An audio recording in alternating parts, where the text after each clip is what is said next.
The number of criminal masterminds is increasing day by day. But what shocks us the most is that a few of them are in the police department. They are wrongfully convicting people and putting them into jail by planting evidence on them.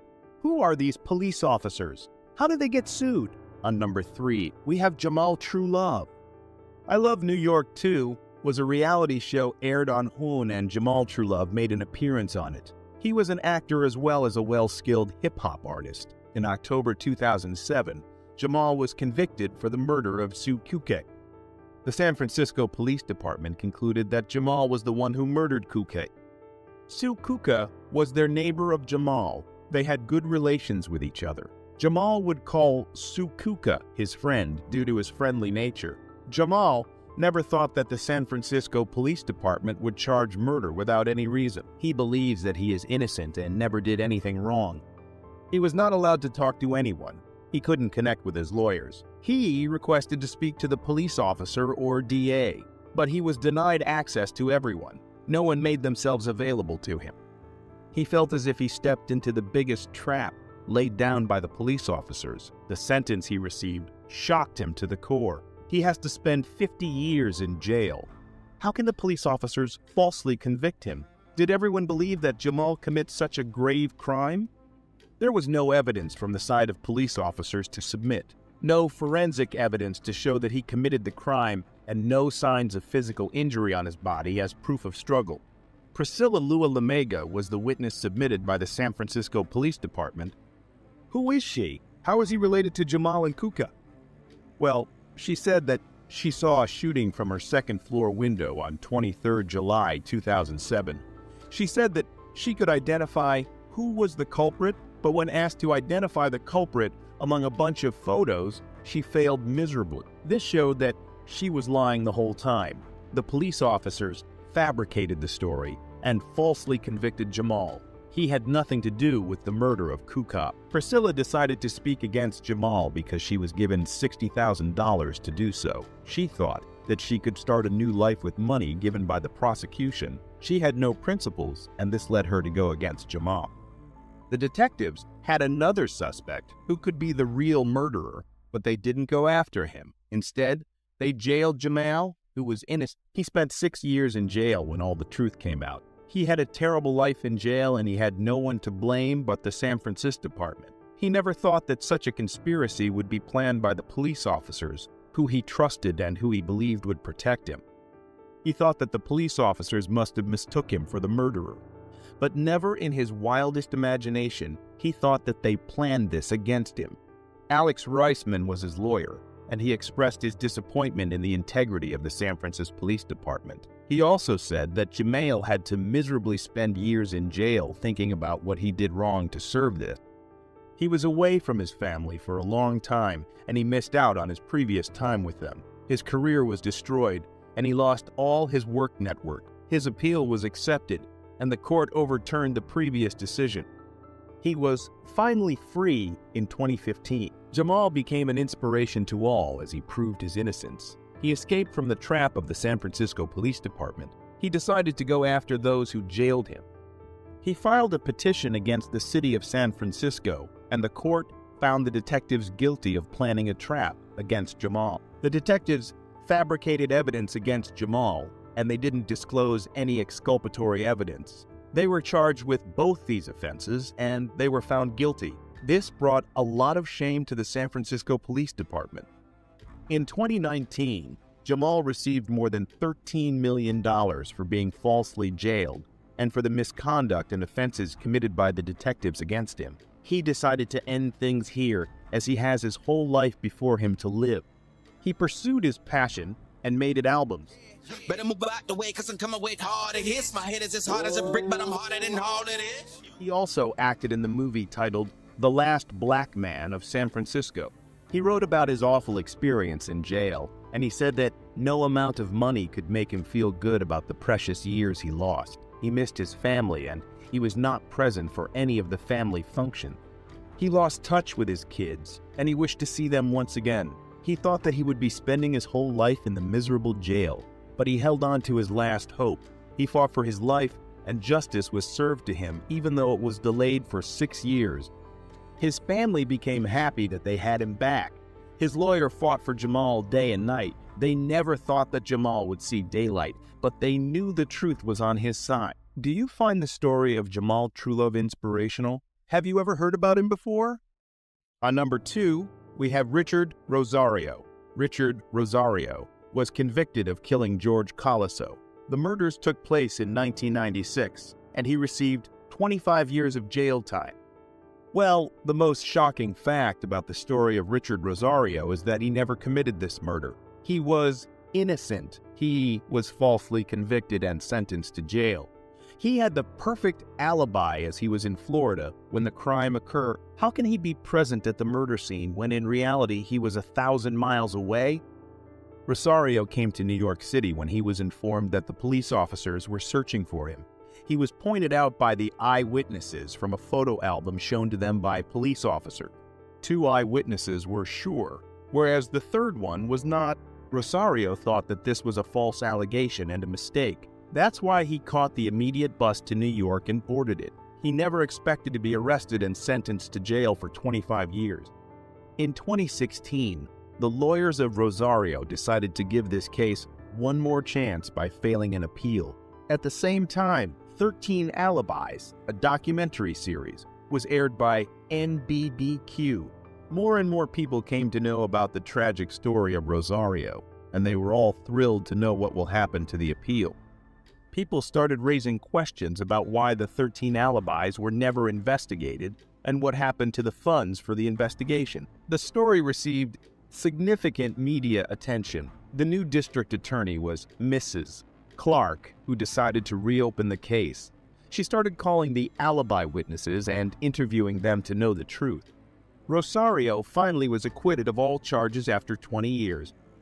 Rosario filed a case against the New York Police Department, and the court ruled in favor of him. The court decided that the constitutional right of Rosario was violated. He received $5 million for being the victim of the misconduct of one of the detectives and for the violation of his constitutional right. On number 1, we have Rodney King. In 1991, Rodney King was beaten by a group of police officers and caused severe injury to him. He was out on patrol for being part of a robbery. He was brutally beaten and kicked by these police officers for no reason, and their faces were caught on tape. The jury let go of the officers and declared that they were not guilty. This led to a massive protest and outbreak of a fight among the people. King spoke to the people, requesting them to get along. King and his lawyers approached the court again, and this time 2 officers were convicted for attacking King. They were jailed for 30 months. After several negotiations, King received $3.8 million for the medical expense and for being attacked by the police officer. Theodore didn't receive any payment from the force, and Timothy got dismissed. They were the other 2 police officers who attacked King. Daniel Garza was helpless after being thrown and pinned to the ground. Officer Mario Cardona, who Garza had known for years, was on the verge of breaking his wrist. Garza recalled, "I was trying to be a man and trying to hold in the pain, but man, that wrist lock hurts. He's just bending it and bending it." But what compelled Cardona to go so far? It turns out that his actions were motivated by rage toward Garza, whom he accuses of attempting to kidnap his stepdaughter. Are cops bestowed such authority? Seems that the 2 men had quite the history, with Garza having previously dated Cardona's stepdaughter, Naomi Villanueva. The relationship had hit rock bottom, with Villanueva moving out of her parents' house to live with a friend. In May 2015, Garza allegedly took Villanueva without her consent from her friend's house and brought her to her parents' house in Whittier, where Cardona lived across the street. Cardona saw Garza doing pilots in his yard and ordered him to come down to the street. As soon as Garza came down, Cardona began his assault. According to Garza, he was not the aggressor, and a neighbor who witnessed the incident testified in Garza's favor. The sheriff deputies who arrived at the scene noticed redness on Garza's face, bruises and abrasions to his knees, and redness on his wrists. Garza filed a complaint against Cardona, which led to a federal lawsuit against Cardona, Chief Beck, and the city of Los Angeles.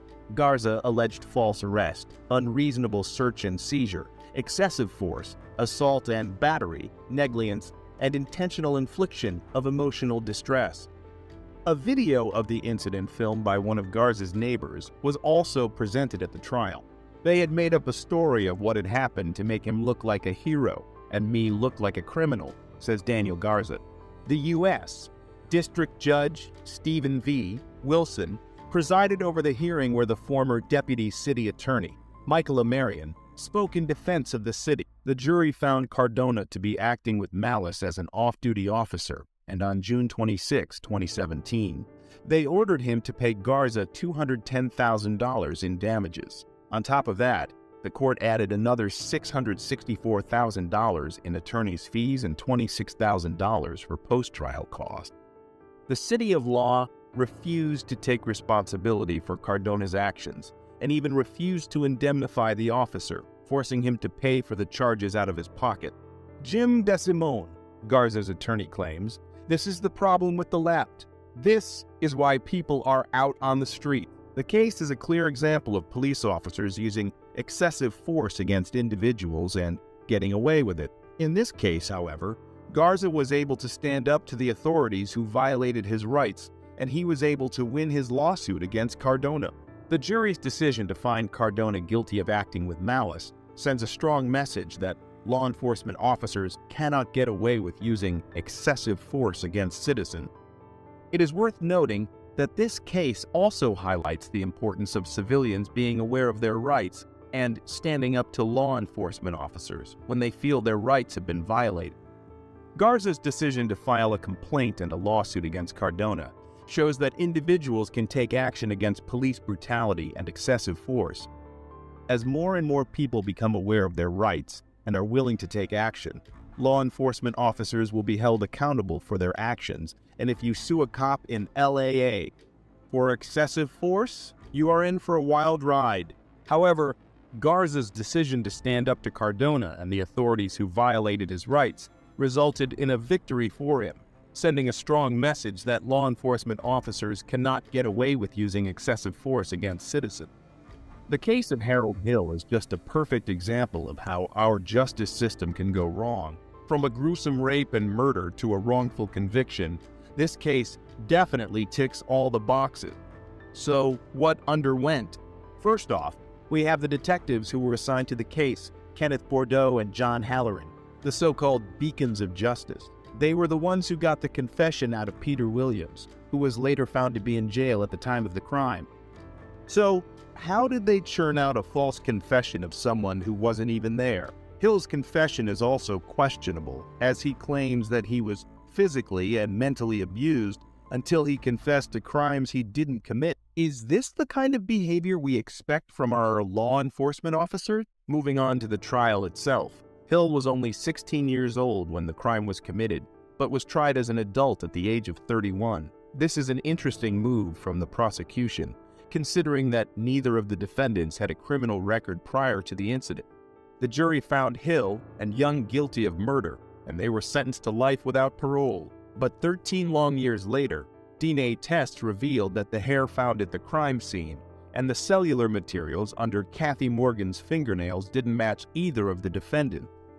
Think of the agony Hill went through for something he didn't do. What made Hill hold on to his life is still astonishing.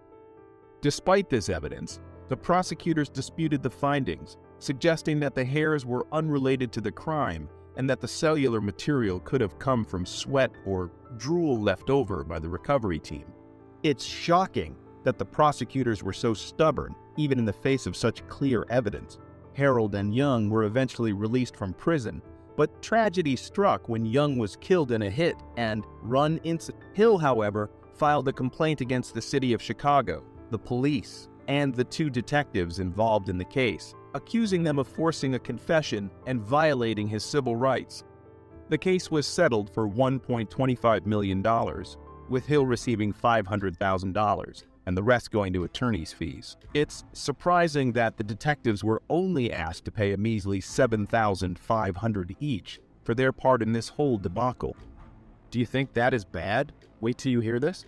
It's also worth noting that Hill was later convicted again for an unrelated armed robbery charge and is currently serving 27 years in prison. But despite this, it's clear that the justice system failed Harold Hill in the past.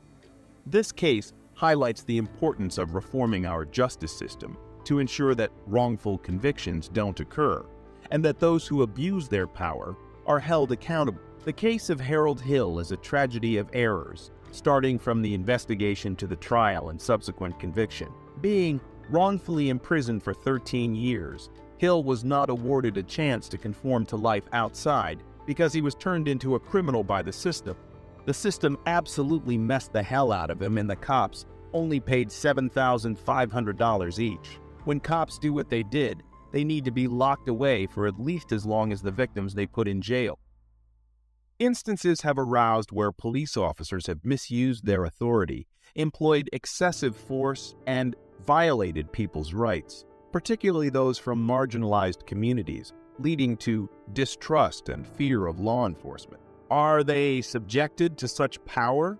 What are the legal repercussions for them? However, and most of all, would they be treated differently when compared to the masses? Join us as we take a closer look at two of the most uncanny cases that could make question the judicial system as a whole.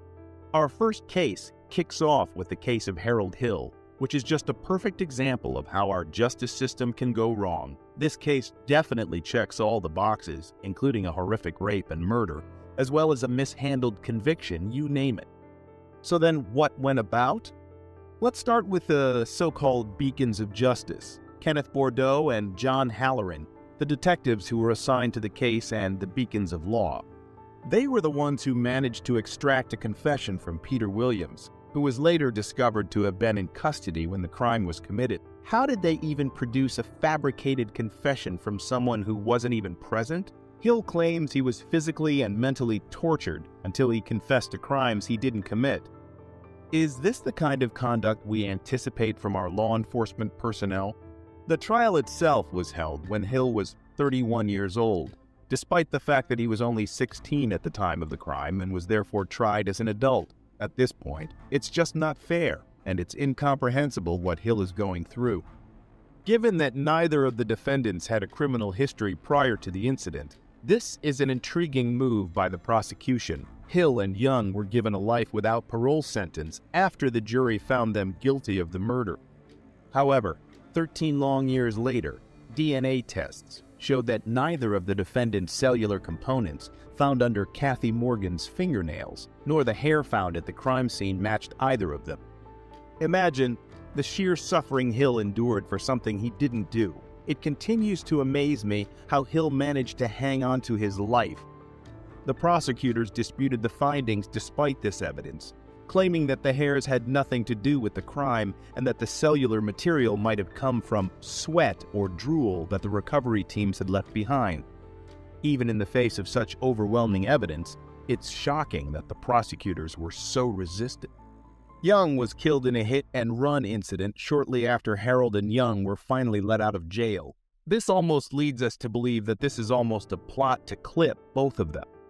Hill, on the other hand, accused the city of Chicago, the police, and the two detectives involved in the case of coercing a confession and violating his civil rights in a complaint he filed against them. The case was resolved for $1.25 million, of which Hill received $500,000 and the remainder was paid to the lawyers. It's surprising that the detectives were only asked to make a pitiful $7,500 payment for their roles in this whole fiasco. You think that's all? Wait until you hear this. It should be noted that Hill is currently serving a 27-year sentence after being found guilty once more of an unrelated charge of armed robbery. In spite of this, it is obvious that Harold Hill was let down by the legal system in the past. This case emphasizes the need for justice system reform to prevent erroneous convictions and make sure that those who abuse their power are held accountable. Starting with the investigation and continuing through the trial and conviction, the Harold Hill case is a tragedy of errors. Hill was wrongfully detained for 13 years, and because the system made him a criminal, he was never given the opportunity to adapt to life outside of prison. He was completely screwed over by the system, and the police only received $7,500 each. When police officers commit acts like the ones they did, they should be imprisoned for a minimum of the same amount of time as the victims they imprison. Up next, we have an oddball in the form of Sergeant Mario Cardona versus Daniel Garza. After being thrown and pinned to the ground, Daniel Garza was rendered helpless. Officer Mario Cardona, a longtime friend of Garza's, was on the verge of breaking his wrist. Confronting a criminal and keeping him confined is one thing, but putting a civilian without a reason is shocking. Garza recalled, "I was trying to be a man and trying to hold in the pain, but man, that wrist lock hurts. He's just bending it and bending it." But why did Cardona go so far as to nearly break his wrist? His actions were apparently driven by rage toward Garza, whom he accuses of attempting to kidnap his stepdaughter. But are cops subjected to such an authority in the first place? It appears that the two men had a long history together because Garza had once dated Naomi Villanueva, the stepdaughter of Cardona. Villanueva left her parents' home to live with a friend because the relationship had reached its breaking point. However, Villanueva was allegedly taken from her friend's home in May 2015 by Garza without her consent and brought to her parents' residence in Whittier, where Cardona lived across the street.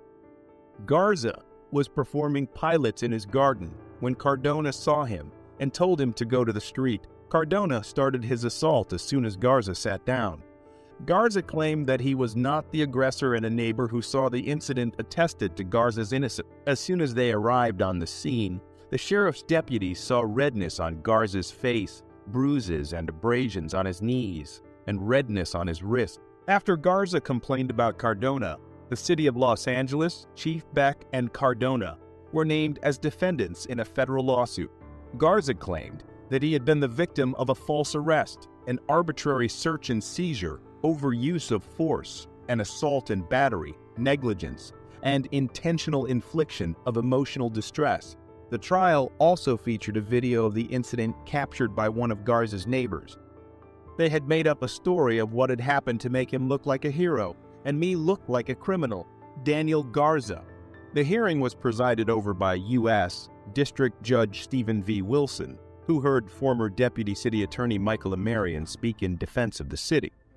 Cardona was found to have acted maliciously as an off-duty officer by the jury, and on June 26, 2017, he was ordered to pay Garza $210,000 in damages. In addition, the court added $664,000 in attorney's fees and $26,000 in post-trial costs. The city of L.A. refused to take responsibility for Cardona's actions and even refused to indemnify the officer, forcing him to pay for the charges out of his pocket. Jim DeSimone, Garza's attorney, claims, "This is the problem with the LAPD. This is why people are out on the street." The incident serves as an example of how police can abuse people and get away with it. In this instance, however, Garza was able to confront the authorities who had infringed upon his rights and prevail in his lawsuit against Cardona. It is clear that police officers cannot get away with using excessive force against citizens after the jury found Cardona guilty of malice. It is important to note that this case also emphasizes how crucial it is for citizens to be aware of their rights and to speak out against law enforcement when they believe those rights have been violated. Garza's decision to accuse Cardona of using excessive force and file a complaint against him demonstrates that people can take legal action to stop police brutality. What do you think of these cases? Which do you think is most unfair? Sound off in the comments below and make sure to let us know if we missed out on anything. While you are at it, make sure to hit that subscribe and leave a like to never miss an update from us. Thanks for watching.